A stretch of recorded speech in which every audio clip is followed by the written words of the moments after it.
एक कैबिनेट मंत्री ओपी राजभर ने कहा है कि कहीं कोई भी बड़ी चुनौती नहीं है और विपक्ष लड़ाई में नहीं है, सिर्फ भ्रम में है। राजभर ने कहा है कि 4 जून के बाद में विपक्षी दलों के नेता विदेश भाग जाएंगे और क्या कुछ कहा वो भी आपको सुनाते हैं।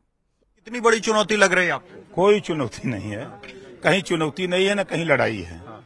ये सिर्फ विपक्ष के लोग आप देखिएगा ना, आप आजकल में बैठक करेंगे विदेश जाने के लिए, अब यहाँ उनको ठिकाना मिलेगा नहीं।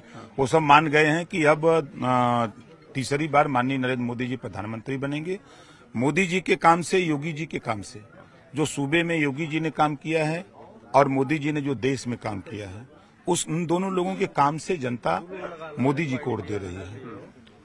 आपके बेटे अरविंद राजभर भी घोषित से चुनाव लड़ रहे हैं, क्या लगता है वहाँ का जो जातीय समीकरण है वो कितना बड़ा चुनौतीपूर्ण? कोई चुनौती नहीं है, किसी को पता ही नहीं है। जितना वोट समाजवादी पार्टी के प्रत्याशी का है उससे 2.5 गुना ज्यादा वोट विश्वकर्मा लोहार का है, उनसे 4 गुना ज्यादा वोट गोंड खरवार का है, उनसे कम से कम बता रहा हूं कि 20 गुना ज्यादा वोट अकेले भर का है, उनसे 15 गुना ज्यादा वोट चौहान का है।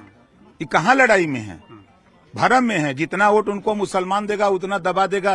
रतनपुरा में सदर में न राजभर खाली दबा देगा तो फेचकूर आ जाएगा। चौहान राजभर और निषाद को अभी नहीं जानते हैं।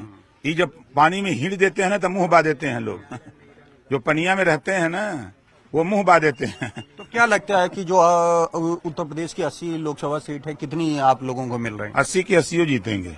और देश में 4 जून को 4 बजे 400 पार आपके स्क्रीन पर। मुख्यमंत्री योगी आदित्यनाथ ने गोरखपुर में अपने मताधिकार का प्रयोग किया और सीएम योगी ने लोगों से वोट देने की अपील और प्रधानमंत्री मोदी की ध्यान साधना पर सवाल उठाने वालों पर भी तीखा हमला किया है। क्या कुछ कहा है सीएम ने? मोदी जी की यह आराधना एक आध्यात्मिक आराधना, यह आध्यात्मिक आराधना राष्ट्र आराधना है। भारत माता के इस चरणों में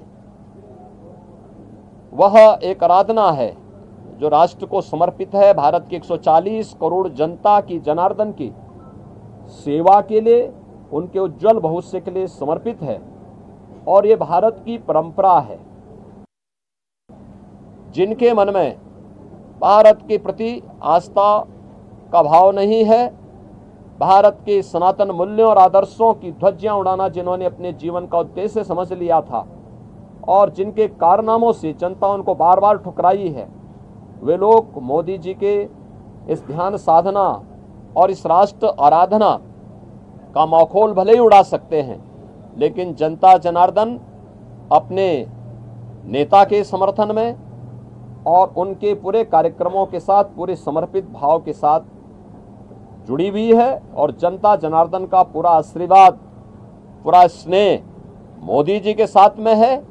और हम विश्वास के साथ कह सकते हैं कि यह मोदी जी की ध्यान साधना का कार्यक्रम भी राष्ट्र आराधना का हिस्सा है और इसका लाभ भी देश को प्राप्त होगा।